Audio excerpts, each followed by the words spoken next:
नमस्कार बंधुरा शर्मी रान्नाघरे आपनादेर सबाइके स्वागत। आज के आमी बानाते चलेछि शालगम आलू और मटरशुटी दिए एकटा दुर्दान्त रेसिपि। एर जोन्नो देखुन आमी कड़ाइते तेल दिए दिलाम।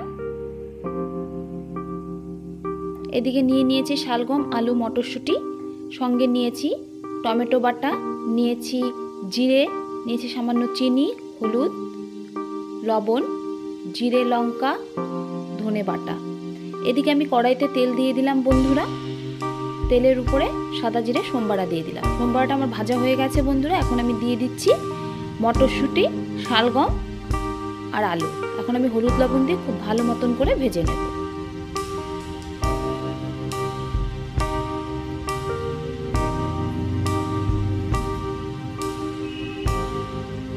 शालगम और ओलकपिर मধ্যে কিন্তু একটা সুন্দর পার্থক্য আছে বন্ধুরা। আপনারা খেলেই বুঝতে পারবেন দুটোর স্বাদ কিন্তু একেবারেই আলাদা। শালগমটা একটু বেশি নরম হয়, সুন্দর হয় খেতে। দেখুন আমার কিন্তু ভাজা কমপ্লিট হয়ে গেছে। এখন আমি দিয়ে দিচ্ছি জিরে লঙ্কা আর ধনে বাটা। খুব একটা বেশি দেব না, 1 চামচ সমান দিলাম। এই সবজিটা রুটির সাথে ভীষণ ভালো লাগবে, গরম ভাতেও ভীষণ ভালো লাগবে। একবার বানিয়ে খেয়ে দেখবেন। এখন আমি নেড়ে নিচ্ছি খুব সুন্দর করে। এখন আমি দিয়ে দিচ্ছি টমেটো বাটা।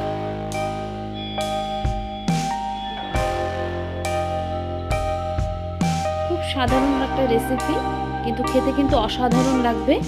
একবার খেয়ে দেখবেন, ভীষণ ভালো লাগবে। এখন আমি দিয়ে দিলাম সামান্য চিনি।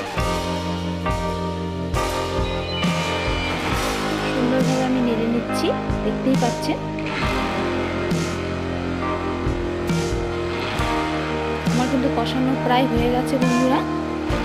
এখন আমি এর মধ্যে প্রয়োজন মতন জল অ্যাড করে দেবো। খুব একটা বেশি জল দেবো না, যেহেতু এটা এমনিতেই নরম সবজি, তাড়াতাড়ি সেদ্ধও হয়ে যায়।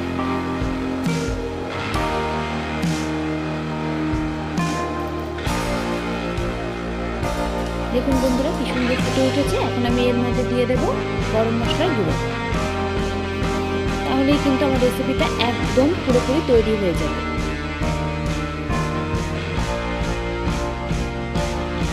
শালগম দিয়ে কিন্তু অনেকে মাছের ঝোলও খায়। যদি সেই রেসিপি আপনারা দেখতে চান তবে আমাকে কমেন্ট বক্সে কমেন্টস করবেন।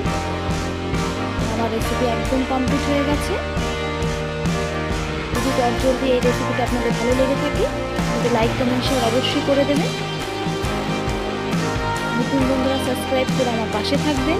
দেখা হচ্ছে নতুন কোনো ভিডিওর সাথে।